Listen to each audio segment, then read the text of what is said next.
SwayamPrabha. Digital India. Educated India.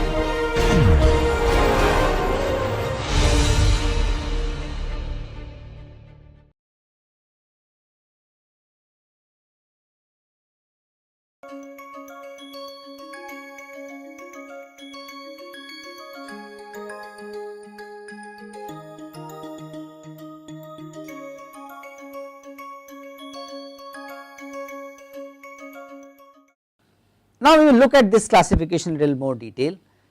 So first generation of the Indian workforce which who were born between 1945 to 1960, they constitute the 20% of the India's active workforce. Their entry into workforce happened during the 60s and 70s. Please think about what are the most defining moments during that time when people were growing up in the 60s in India. So that was the time of major food crisis in India. That was the time when green revolution just started. Invasion of the China was a major crisis of that time. East Pakistan was formed. They have, this generation has seen East Pakistan being formed. Green revolution started in 70s. The nationalization became a major step which defined politics as well as economics. Emergency was imposed in the 70s. Akashvani was the major source of communication in India, major source of mass communication in India. Akashvani means the government sponsored, government supported radio channel of. So these are the important characteristics of the 60s when the free Jain was growing up. Thanks to many of these characteristics, we see some of the common attributes of the free generation. What is that? These attributes are like service orientation. So these are the people who are inspired by the idea of nation building, and this was the time period when this generation was growing up. Lot of conversation was happening around the socialism and various shades of socialism. So that has naturally affected their worldview about their role in the society, role of the politics in the politics and economics in the nation building. They are naturally relationship driven. They want to please their bosses because this is probably also is the hangover of the colonial past. They are found to be generally good team players, found to be uncomfortable in resolving conflict, found to be uncomfortable in the conflicting situation, little less assertive generation, give more importance to process than the result, and very sensitive to the feedback.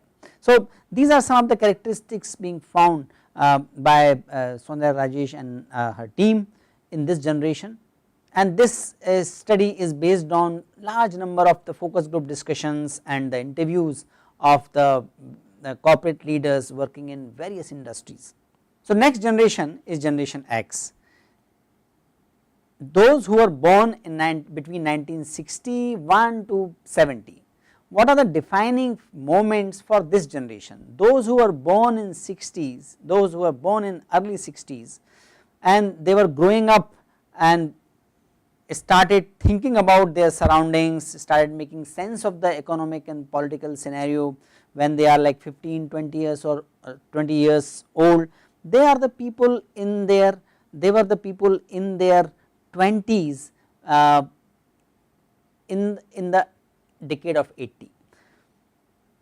That decade is remarkable in terms of the multiple shades of the socialism being discussed in India.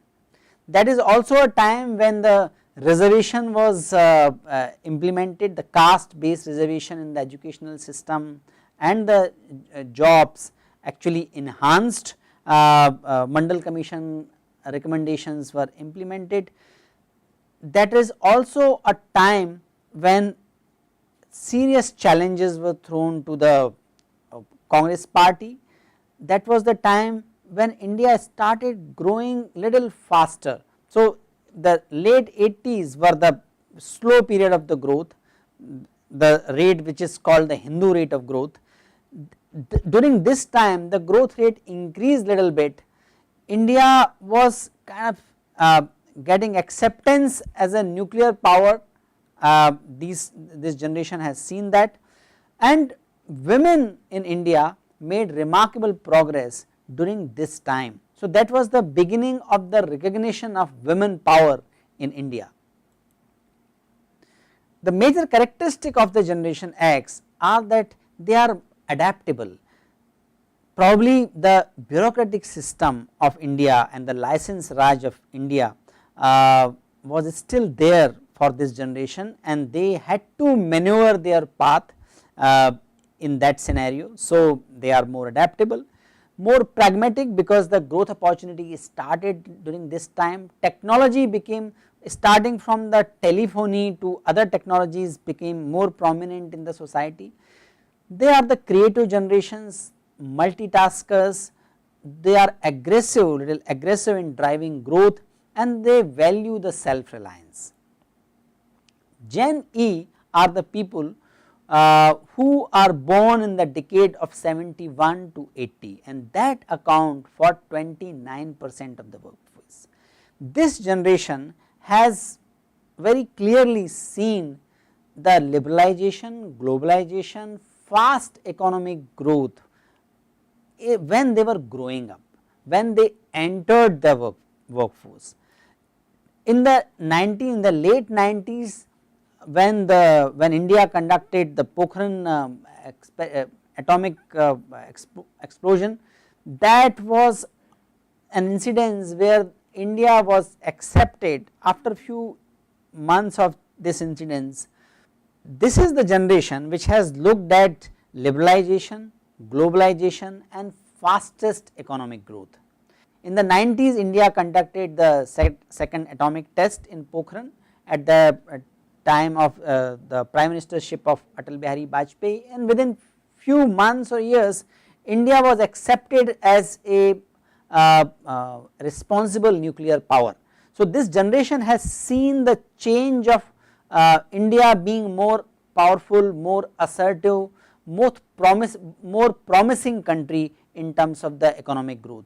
We will see the people who are born in this generation, many of them are now leading the corporations across the world, means Google, Microsoft, Stanchart, many organizations. There are at least 30% of the CEO of Fortune 500 companies are being led by India born leaders. So most of these people belong to Gen E. They have seen technological revolution. This is also a time when large number of students, large number of boys and girls coming from lower middle class or middle class families, with the thanks to the emerging recognition and power of India in the software industry, they started working in large number of multinational corporations. They went out of country and they have seen the financial economic prosperity which their parents have not seen.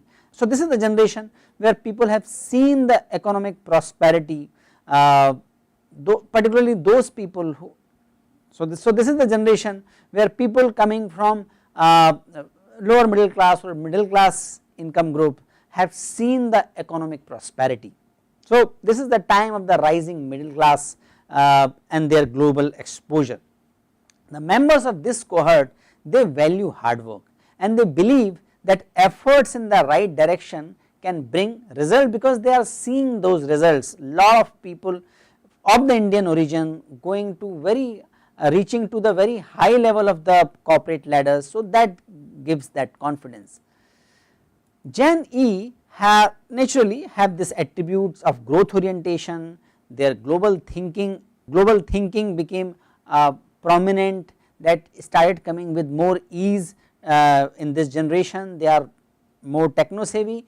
They have become more environmentally conscious, because this is the time when worldwide the conversation about the sustainable development became popular. They focus on education because large number of people have seen the power of education, maybe as entrepreneur, maybe as a technology entrepreneur, maybe as technocrat. In all these categories which are like major features of for this generation is based on the power of education. So, they focus on education, they want a life. This is the generation which has become more conscious of work life balance, they hate micromanagement, they love autonomy.